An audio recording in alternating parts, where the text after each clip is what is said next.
నమస్తే. ప్రస్తుతం మనతో పాటు సీనియర్ జర్నలిస్ట్ దాము బాలాజీ ఉన్నారు. ఆయనతో మాట్లాడదాం.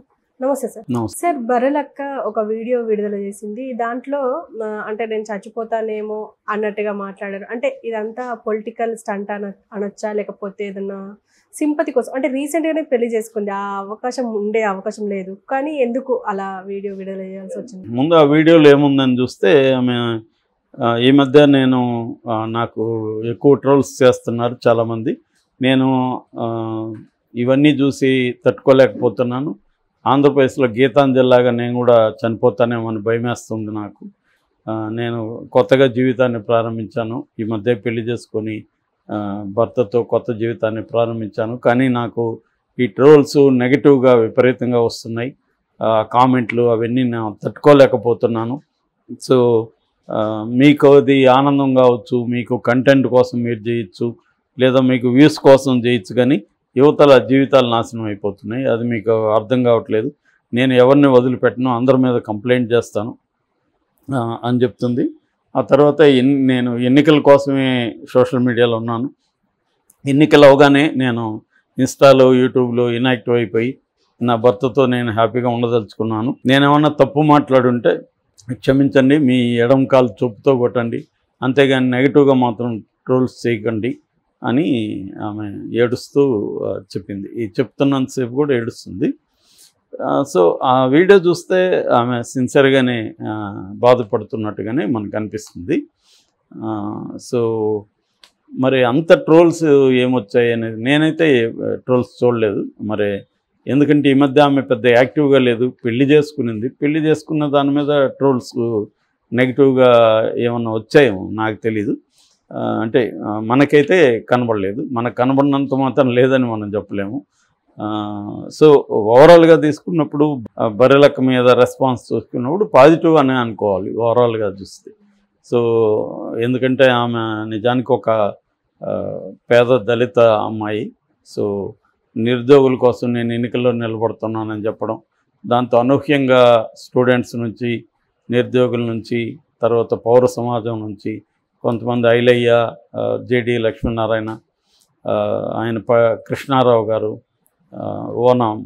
యానాం మాజీ మంత్రి, ఇలాంటి అనేక వర్గాల నుంచి ఆమెకు మద్దతు రావడంతో మీడియా సెన్సేషన్గా మారిపోయింది. ఆ తర్వాత దాంట్లో 5,700 ఓట్లు వచ్చాయి. అది కూడా ఒక సెన్సేషను. ఎందుకంటే ఇక్కడ 8 మంది జనసేన అభ్యర్థి నిలబడితే 7 మందికి ఈమె కంటే తక్కువ ఓట్లు వచ్చాయి. అది చివరికి జగన్ కూడా అక్కడ తీశాడు. సో అందువల్ల బర్రెలక్క ఒక కాంటెక్స్ట్, ఒక్కోసారి ఏంటంటే ఆ వ్యక్తుల కంటే కూడా ఆ కాంటెక్స్ట్ ఇంపార్టెంట్. ఆ కాంటెక్స్ట్లో వాళ్ళు పాపులర్ అవుతారు. ఆ కాంటెక్స్ట్ పోయిన తర్వాత వాళ్ళు పాపులారిటీని ఎలా కంటిన్యూ చేస్తారనేది వెరీ ఇంపార్టెంట్. సో ఇది అనేకసార్లు జరుగుతుంది మనకు. కానీ ఇక్కడ ఏమైందంటే బర్రెలక్క మళ్ళీ ఎంపీ ఎలక్షన్లో కూడా పోటీ చేస్తుంది. పెళ్ళైనా కూడా అది కూడా చెప్పింది. నా హస్బెండ్ వెంకటేష్కు రాజకీయాలు అంటే ఇష్టమే, మా అత్త వాళ్ళకు కూడా రాజకీయాలు అంటే ఇష్టమే, అందుకని నేను నిలబడుతున్నానని కూడా చెప్పింది. అయితే నిలబడిన తర్వాత గతంలో వచ్చిన మద్దతు కానీ, గతంలో వచ్చిన ఆమెకి హైప్ కానీ ఇవేమి రాలేదు. ఎవరు కూడా ఆమెను పట్టించుకోలేదు. గతంలో వచ్చిన జేడీ లాంటి వాళ్ళు కానీ ఏమీ కనీసం ట్వీట్ చేయడము, ఏదన్నా ఒక మాట చెప్పడం ఏమీ రాలేదు. సో మేబీ దీనివల్ల ఏమన్నా డిప్రెస్ అయ్యి ఈమె ఇట్లాంటి వీడియో పెట్టిందా అనేది తెలీదు. లేదు నెగిటివ్ కూడా నిజంగానే వచ్చిందంటే ఇవాళ ఇప్పుడు మన వీడియోలో చేస్తున్నాం, నేను చేసే అనేక వీడియోలకి ఓవరాల్గా తీసుకుంటే నెగిటివ్ కామెంట్లు ఎక్కువ ఉంటాయి. ఎందుకంటే పాజిటివ్ అనుకునే వాళ్ళు కామెంట్లు చేయరు యాక్టివ్గా. కనిపడినప్పుడు చెప్తారు, మీ వీడియో చూసాను సార్ బాగుందని చెప్తారు, లేదా నాకు పర్సనల్గా మెసేజ్లు పెడతారు. కానీ కామెంట్లు ఎక్కువ ఏంటంటే నెగిటివ్గా ఉంటాయి. ఇప్పుడు ఒక విషయాన్ని మనం విశ్లేషిస్తే కూడా ఆ విషయాన్ని నచ్చకపోతే ముందుగా మన మీద బ్రాండ్ వేస్తారు. వీడు ఒక ఎక్స్-నక్సలైట్, వీడు కమ్యూనిస్ట్ కాబట్టి బీజేపీ వ్యతిరేకి. నేను నిజానికి కమ్యూనిస్ట్ కాదు, ఎక్స్-నక్సలైట్ కరెక్టే కానీ కమ్యూనిస్ట్ అయితే కాదు. నేను బీజేపీకి కూడా వ్యతిరేకం కాదు. నా దృష్టిలో అన్ని పార్టీలు ఆల్మోస్ట్ ఒకటే. ఇవాళ బీజేపీ మతాన్ని ఉపయోగించుకుంటుంది, ఇంకొక పార్టీ కులాన్ని ఉపయోగించుకుంటుంది, అలా ఎవరు వాళ్ళు ఉపయోగించుకుంటారు. కానీ ఇవన్నీ ఎంత ఓపిక ఎవరికి ఉండట్లేదు. అంటే ఒక పార్టీని విమర్శిస్తే నువ్వు యాంటీ అన్నట్టు. లేదు బ్యాలెన్స్గా మాట్లాడినా కూడా నువ్వు మాకు వ్యతిరేకి, మా వైపు లేదంటే నువ్వు మాకు వ్యతిరేకంగా ఉన్నట్టు అనేది ఈ మధ్యనే ప్రొఫెసర్ నాగేశ్వరం మీద కూడా విపరీతంగా తెలుగుదేశం వాళ్ళు ట్రోల్స్ చేస్తుంటే ఆయన కూడా చాలా బాధపడుతూ అనేక వీడియోలు పెట్టాడు. అట్లాగే ఆ మధ్య తులసి అనే ఒక ఆమె ఉంది, ఇండిపెండెంట్ జర్నలిస్ట్ తులసి చందు. సో తన మీద కూడా విపరీతంగా చేస్తే ఆమె పోస్ట్ పెట్టారు, దాని మీద చాలా చర్చ జరిగింది. అలాగా ఇండిపెండెంట్ జర్నలిజం అనేది వాళ్ళ మామూలుగానే లేదు, చచ్చిపోయింది ఆల్మోస్ట్. ఎవరైనా కొంతమంది ఉంటే వాళ్ళను కూడా విపరీతంగా వీళ్ళు అటాక్ చేయడం, ట్రోల్స్ చేయడం అనేది జరుగుతుంది. సో అందుకని బరిలెక్క లాంటి వాళ్ళు నేర్చుకోవాల్సింది ఏంటంటే, ఒకసారి మనం పబ్లిక్ స్పేర్లోకి వచ్చిన తర్వాత మనకి అనుకూలమైన విధంగా ప్రపంచం స్పందించదు.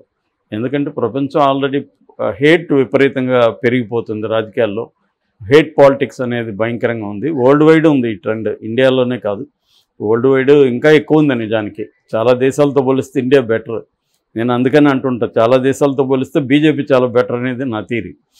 ఎందుకంటే నేను వరల్డ్ వైడ్ పరిశీలిస్తూ ఉంటాను, అక్కడ ఇంకా ఘోరంగా ఉంది, ఇంకా అటాక్స్ పెద్ద ఎత్తున ఉన్నాయి. ఆ మేరకు చెప్పాలంటే మన దేశంలో ప్రజాస్వామ్యం ఇప్పటికీ ఎంతో కొంత ఉనికిలో ఉంది.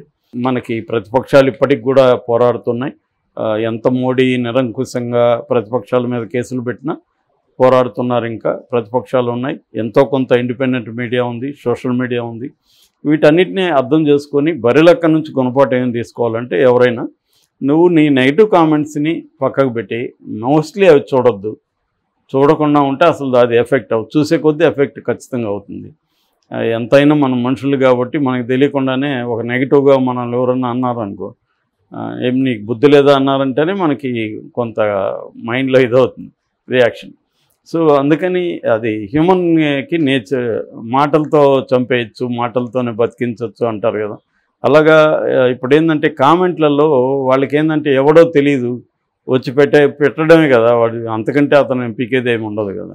సో ఇష్టం వచ్చినట్టు పెట్టడం, బండబూతులు తిట్టడం, మనల్నే కాకుండా మనం మాట్లాడడం దానికి మన ఇంట్లో ఉండే స్త్రీలను తిట్టడం, ఇవన్నీ చేస్తారన్నమాట.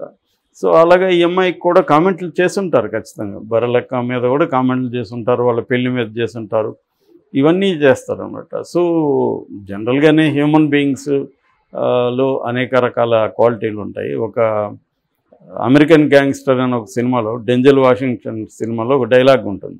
అదేంటంటే, నీ సక్సెస్సే నీకు ఎనిమీలని క్రియేట్ చేస్తుందని. నాకెందుకు ఇంత ఎనిమీలు ఉన్నారంటే, సక్సెస్ బ్రింగ్స్ ఎనిమీస్ అని. నువ్వెవరిని ఏమి హర్ట్ చేయాలని పని లేదు.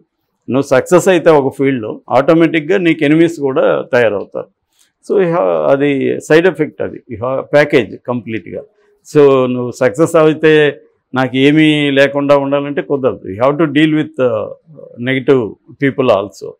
సో దాన్ని ఎలా మోస్ట్లీ ఇగ్నోర్ చేయడం అనేది బెస్ట్ మెథడ్. ఇప్పుడు ఎంఐ కూడా చేయాల్సింది ఏంటంటే, ఎంఐ ఫోకస్ ఏంటి, అసలు ఎంఐ గోల్ ఏంటి లైఫ్లో. సో ఎంఐ గోలు నిరుద్యోగుల తరఫున పోరాడమా, లేకపోతే తను మంచిగా డబ్బులు సంపాదించుకొని కెరీర్ బిల్డప్ చేసుకోవడమా, ఆ క్లారిటీ కానీ గోల్లో ఉంటే మిగతావి అమ్మాయి పట్టించుకోవాల్సిన అవసరం లేదు. తను ఫోకస్ చేయొచ్చు. ఖచ్చితంగా తనకి నెగిటివ్ వాళ్ళకు 100 మంది ఉంటే పాజిటివ్ వాళ్ళు కనీసం 10 మంది అన్నా ఉంటారు. సో ఈ 10 మందిని నువ్వు మంచిగా చూసుకో, మిగతా 90 మందిని పక్కన పెట్టు, వాళ్ళని పట్టించుకోవద్దు. మెల్లగా వాళ్ళు ఒక అనానిమస్ గుంపది, మాబ్. సో ఆ మాబ్ నువ్వు పట్టించుకోవాల్సిన అవసరం లేదు. వాళ్ళు కామెంట్లు తప్ప ఏం అంతకంటే చేసేది ఏముంటుంది. వాళ్ళు ఇప్పుడు మన వీడియో చేస్తాం, దాని కింద కామెంట్ ఒకటి నెగిటివ్ పెడతాడు, పెట్టుకొని మనకేం సంబంధం, అతను ఎవడో మనకు సంబంధం లేదు. అతన్ని మనం చూడమని అతన్ని ఏమన్నా అడిగామా, నా వీడియో చూడరు నువ్వు అని లేదు. వాడే దూలబట్టి చూశాడు, ఇంకా ఎక్కువ బట్టి కామెంట్ చేశాడు, వదిలేస్తే సరిపోతుంది. కాబట్టి బరిలెక్కకు కూడా నేను చెప్పేది ఏంటంటే, నిజంగా నీకు గోల్ ఏమైనా ఉంటే ఇట్లా డిప్రెస్ అయిపోయి నేను చచ్చిపోతాను ఇది చేయకూడదు. యాక్చువల్గా గీతాంజలి కూడా అది రాంగ్. ఇద్దరు పిల్లల్ని వదిలేసి ఎవడో కామెంట్ 4 రోజుల తర్వాత మర్చిపోతారు. సో ఈమె సక్సెస్ అయ్యే కొద్దీ ఇవన్నీ ఉంటాయి ప్యాకేజీ. దానికి రెడీ అయితేనే పబ్లిక్ లైఫ్లోకి రావాలి. ఒక ఎమ్మెల్యేగా నిలబడుతున్నాం అంటే అనేక విషయాలు ఉంటాయి. ఇంకా జైలుకి వెళ్తున్నారు, కేజ్రీవాల్ లాంటి వాళ్ళే జైలుకి వెళ్ళారు, కానీ ఆయన వదలలేదుగా, బయట రాగానే పోరాటం స్టార్ట్ చేశాడు. కాబట్టి లైఫ్ని మనం ఎలా చూస్తాం అనేది ఇంపార్టెంట్. సో బరులెక్క కానీ లేకపోతే బరులెక్క లాంటి అమ్మాయిలు కానీ కొంత గోల్ మీద దృష్టి పెట్టడం, నెగిటివ్ కామెంట్ని చూడకుండా ఉండడం. నీకు అంత ఇది ఉంటే కామెంట్లని డిసప్పేర్ కావచ్చు, లేదా అసలు కామెంట్లు రాకుండా కూడా సెట్టింగ్స్లో పెట్టుకోవచ్చు. సో అట్లాంటివి చేసుకోవచ్చు మరీ సెన్సిటివ్గా ఉంటే. కానీ సెన్సిటివ్గా ఉండకూడదు. ఎవరో మన జీవితాన్ని నిర్ణయించకూడదు. మనం ఎలా ఉండాలనేది ఎవడో నిర్ణయిస్తే మనం ఇంకా మనకేమి కంట్రోల్ ఉంటుంది మన జీవితం మీద.